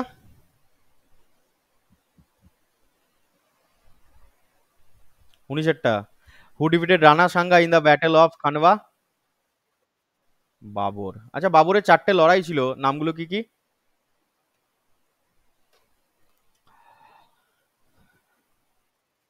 হুম, প্রথমটা পানিপথ। সুপ্রিয়া বললে লড়াইগুলোর নাম বলতো বাবরের 4টের পরপর।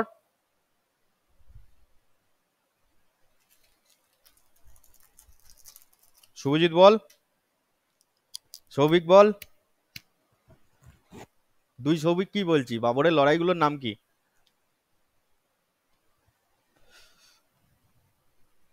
ব্যাটল অফ চন্দেরি কার সাথে কার হয়েছিল?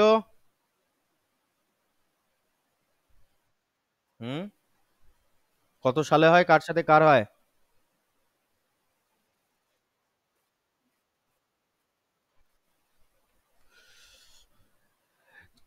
শোন, কোশ্চেনের অ্যান্সার কোশ্চেন হতে পারে না, আইদার প্রমিনেন্টলি অ্যান্সার দে কত সালে কার সাথে হয়েছিল, নালে ছেড়ে দে।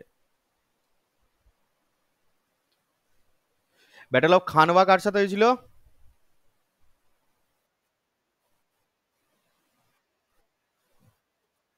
রয়েছে লেখা, দেখ রানা সঙ্গ, তারপরেও তুই বলছিস ইব্রাহিম লোদি। পড়াশোনা কোন জায়গায় সবাই মিলে নামিয়েছিস দেখ।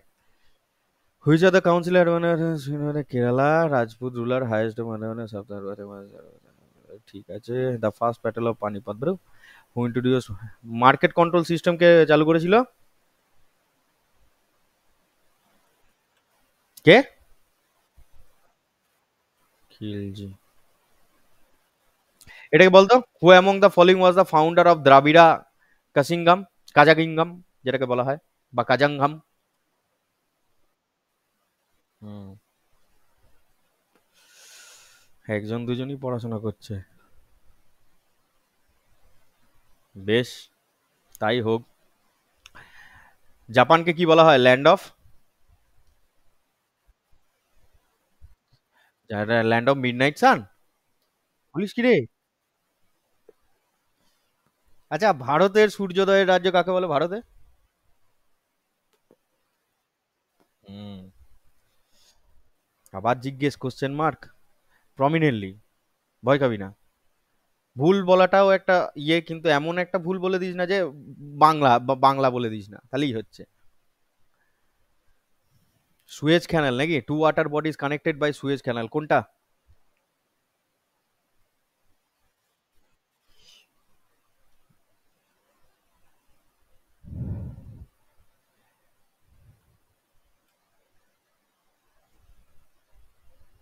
আচ্ছা, আগের দিন একটা কোশ্চেন ছিল, তাই না? আগের দিন খুব ভালো ভালো ওখানে কোশ্চেন ছিল, যেখানে লেখা ছিল, দাঁড়া কোশ্চেনটা বার করি। কোশ্চেনটা কোথায় আছে রে? কোশ্চেনটা কোথায় আছে, কোশ্চেনটা কোথায় আছে? তোমার কাছে এই মুহূর্তে কোশ্চেনটা নেই। আহ, আচ্ছা, ভারতের এখন কতগুলো জাজ আছে সিজিআই, মানে সুপ্রিম কোর্টে কতগুলো জাজ আছে সুপ্রিম কোর্টে?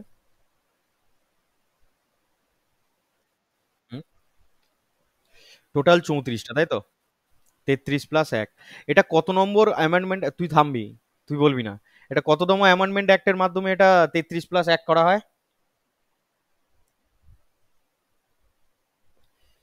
আপুর শুধু হ্যাঁ নাই উত্তর দিবি, যে পড়িয়েছিলাম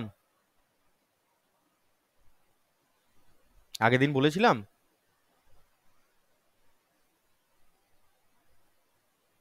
এই যে 34টা জাজ আছে, 34 তো আগে ছিল না, এরপরে করা হয়।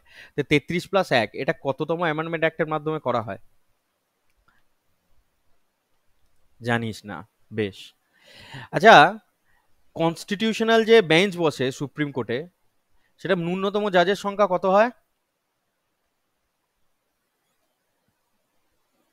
একটা কনস্টিটিউশনাল বেঞ্চে সুপ্রিম কোর্টে ন্যূনতম জাজের সংখ্যা কত হয়? 9টা। বেশ, আর আর কার? এবং এটা কততম আর্টিকেল থেকে পাই আমরা এটা?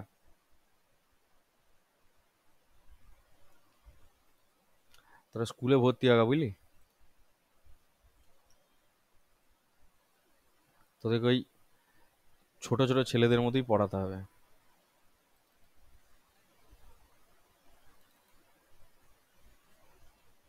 পরের দিন থেকে আমি পড়াই ধরবো, পড়িয়ে কি হবে, হ্যাঁ? 9টা। পড়েছিলি এগুলো? হ্যাঁ, আমি প্রতিদিন তোমাদের উপর ভরসা করছি যে না, ছেলেগুলোকে পড়িয়ে যাই, সিলেবাসটা শেষ করি, আর তোরা এই করছিস, এই প্রতিদান দিচ্ছিস আমাকে? আরে, এই অবস্থা তোদের? তোদেরকে পড়া ধরতে হবে এখন? স্কুলে পড়িস তোরা? কিরে, সরকারি চাকরি করতে এসে তোরা এরকম নিজেদের মধ্যে থেকে কি মনে করিস বলতো? তোরা যদি মনে করিস যে যা পড়াবো সেখান থেকে পড়ে যাবে, খুব ভুল ধারণা ভাই। 100টা কোশ্চেন থাকলে না, হার্ডলি হয়তো 80 থেকে 75টা, 80 থেকে 85টা কমন পাবি, বাকিটা নিজের এক্সিলেন্সের মধ্যে করতে হয়। আর ওগুলো ওই যেটা পড়াই তার মধ্যে থেকে হবে, কিন্তু এই 80 85টা যে কমন পাবে এগুলো এখান থেকে পাবে। 5টা জার্জ থাকে, আর্টিকেল 143 5-3 মধ্যে পাওয়া যায়। এটা বল, RBI central bank of money performs which of the following function? দেখা যাচ্ছে নিশ্চয়ই, কোশ্চেনও আছে, বলো এটা।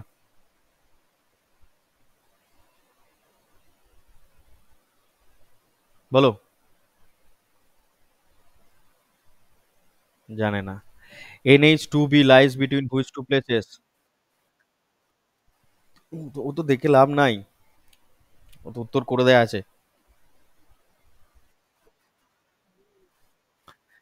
NH2B কার কার মধ্যে আছে?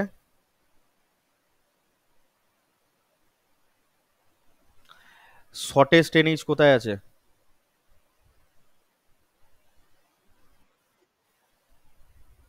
কেরালা নয়, কোচি বলতে হবে, তারপরে কেরালা বলো। কোথায় আছে? বর্ধমান, বোলপুর রে। The oldest physical division of India?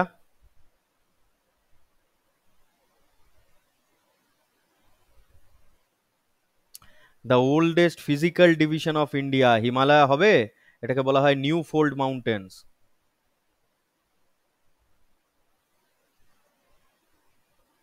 মোটা হয়ে যাচ্ছে কেন?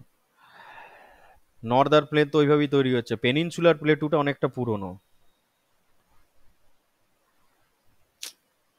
The highest peak of South India?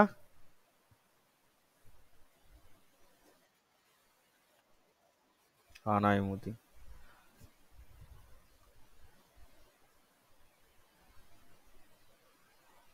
The highest peak of Eastern Ghats? জানি না দাদা। সাউথ বেঙ্গলের হাইয়েস্ট পিক কোনটা বলেছে? Gorgaburu.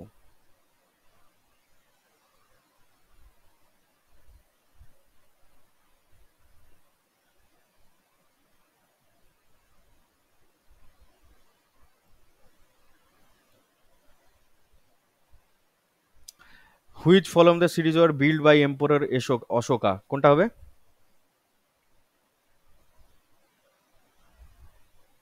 Which of the following cities was build by Ashoka? কি হবে? বাকিগুলো হবে না কেন? এই তোষালি, খোটান, উজ্জয়ন, এগুলো কোথাকার ছিল?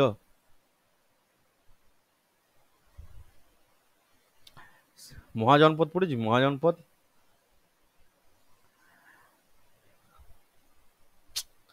আচ্ছা, জীবিকা চিন্তামণি ওয়াজ এ বুক পোয়েম অফ, এটা এটা কে, কোন ভাষায় লেখা এটা?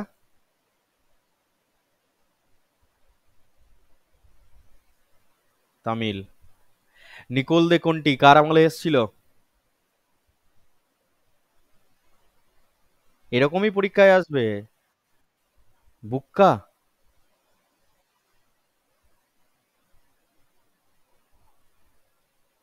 পাক্কা বুক্কার আন্ডারে এসেছিল।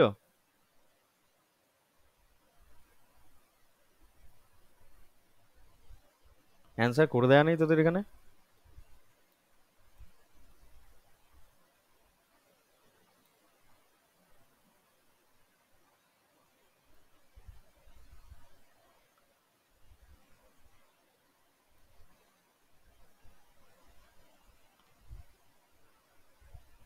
দেবারায়া first. The earliest capital of Magadha, বললে?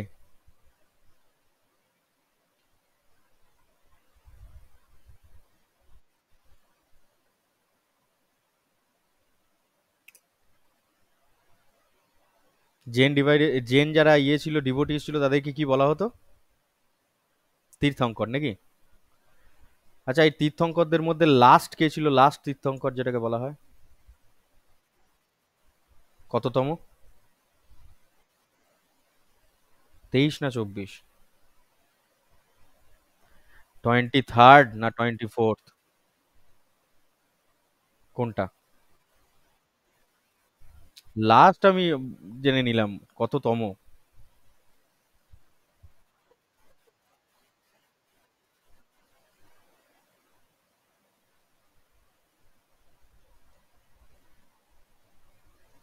কনফিডেন্স লেভেল কেন ল্যাক করানো যায়, বুঝতে পারছিস? হ্যাঁ। ফোর্থ বুদ্ধিস্ট কাউন্সিল, আচ্ছা, থার্ড বুদ্ধিস্ট কাউন্সিলের প্রেসিডেন্ট কে ছিল?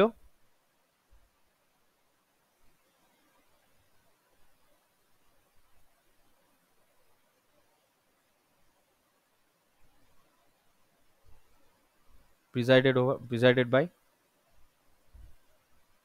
আচ্ছা,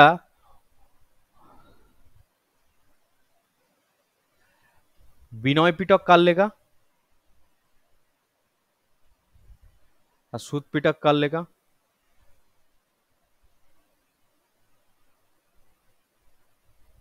নামই শুনিস নি নাকি? বিনয় পিটক, সুদ পিটক, অভিধর্ম পিটক। আমি তোদের কন্ডিশনটা দেখছি আর কি, পরের দিন থেকে দেখাচ্ছি তোদের মজা দাঁড়া। Indian National Congress was given by the name, কে দিয়েছিল? দাদাভাই নৌরোজি। এর লেখা বই? Book? Poverty and unBritish rule in India, তাই তো? First estimated PCI, per capita income, কে করেছিল? দাদাভাই নৌরোজি।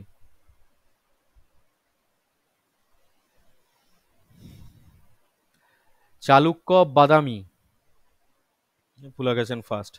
ঠিক আছে। আচ্ছা, বাতাপি কন্ডা টাইটেলটা কার ছিল? বাতাপি কন্ডা বা বাদামি কন্ডাও বলা হয়, বাতাপি কন্ডা, এটা টাইটেলটা কার ছিল? যাদের কাছে স্পাইরালটা আছে, তারা কি মুখ দেখাতে নিয়েছিলি? পয়সা বেশি হয়ে গেছে নাকি তোদের সব? হ্যাঁ। 5টা করে প্রত্যেকদিন বলেছিলাম প্রশ্ন পড়তে। এ যা কোশ্চেন করছি এর সব ওর মধ্যে ইনক্লুডেড আছে। বিক্রমশিলা। আচ্ছা, ওল্ডেস্ট ইউনিভার্সিটি কোনটা?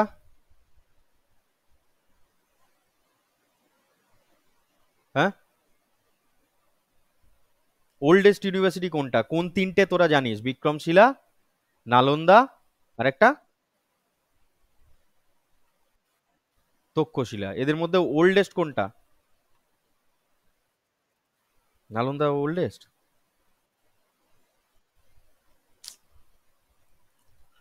পর পর মন দিয়ে পর বাপ, নালে হবে না। নালন্দা কে প্রতিষ্ঠা করে?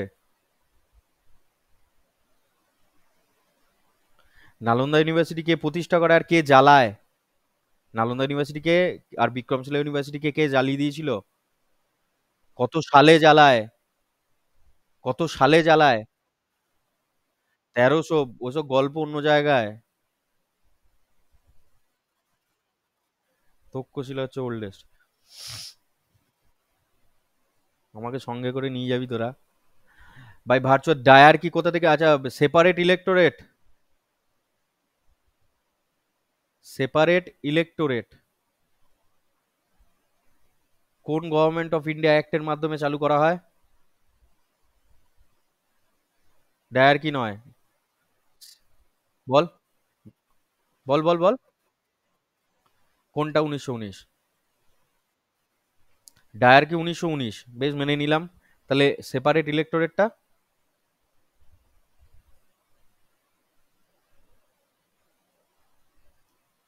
এইটা হচ্ছে সেপারেট ইলেক্টোরেট, ডায়ার কি হচ্ছে 1919। আচ্ছা, এই সেপারেট ইলেক্টোরেট বা এইটার আরেকটা নামটা কি, এই গভর্নমেন্ট অফ ইন্ডিয়া অ্যাক্টের? না, 1909-এর। আর এই গভর্নমেন্ট অফ ইন্ডিয়া অ্যাক্ট 1919 এরই বা আরেক নাম কি? বা এই সময় যা আরো ঘুরিয়ে দিচ্ছি কোশ্চেনটা আমি, এইটা যখন গভর্নমেন্ট অফ 1919 অ্যাক্ট হয়, তার ভাইস রয় অফ ইন্ডিয়া কে ছিল?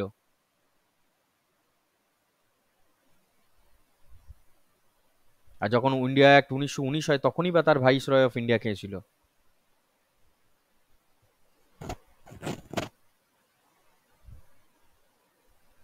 নামের মধ্যেই লুকিয়ে আছে। একটাকে বলা হয় মরলে মিন্টো, আর একটাকে বলা হয় মন্টেগু চেমসফোর্ড। পড়াশোনা কর।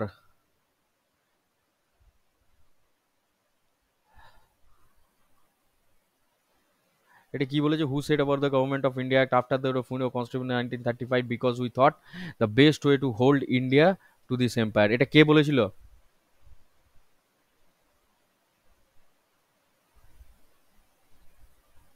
এই চারটের মধ্যে কে বলেছিল? খুঁজছে এখন 30-এর কোশ্চেনের অ্যান্সারটা কোথায় আছে আর কি। ইলবার্ট বিল কন্ট্রোভার্সি কত সালে হয়? কে করেছিল বলেছে নয়, কত সালে হয়? ইলবার্ট বিল কন্ট্রোভার্সি কত সালে হয়? 78? গিয়ে তোকে মারবো আমি তোর মেসে, দাঁড়া। 83, 84 মনে থাকবে? 82 থেকেই স্টার্ট হয়েছিল। আচ্ছা, ইলবার্ট বিল কন্ট্রোভার্সিটা কি জানিস? জানিস না? ঠিক আছে, জানিস না। হিলবার্ট বিল কন্ট্রোভার্সিটার কিছুই নয়, ইন্ডিয়ান জাজেরাও যে ব্রিটিশ যারা মানে এরকম ছিল ব্যাপারটা আর কি, যে ব্রিটিশ যারা জাজ রয়েছে তারা শুধুমাত্র ব্রিটেন এবং ভারতের সবার আর কি জাজমেন্ট দিতে পারবে। কিন্তু এরকম বলা হয়েছিল যে হিলবার্ট বিলের মাধ্যমে বলা হয় যে যারা ইন্ডিয়ান জাজ রয়েছে তারাও ব্রিটেন যারা ক্রিমিনাল, মানে যারা কোর্টে আসবে আর কি, তাদেরকে জাজমেন্ট দিতে পারবে। তো সেটা নিয়ে একটা কন্ট্রোভার্সি তৈরি হয়। পড়াবো যখন বলবো, কিন্তু এর সালটা তো লিখে দেয়। হুইচ অফ দ্য ফলোইং, তোরা তোরা কি করছিস রে? মিনিকয় আর মালদ্বীপকে কত ডিগ্রি চ্যানেল আলাদা করে? এই 8 ডিগ্রি চ্যানেল, 9 ডিগ্রি চ্যানেল আর 10 ডিগ্রি চ্যানেল, এগুলো কাকে কাকে আলাদা করেছে? বল।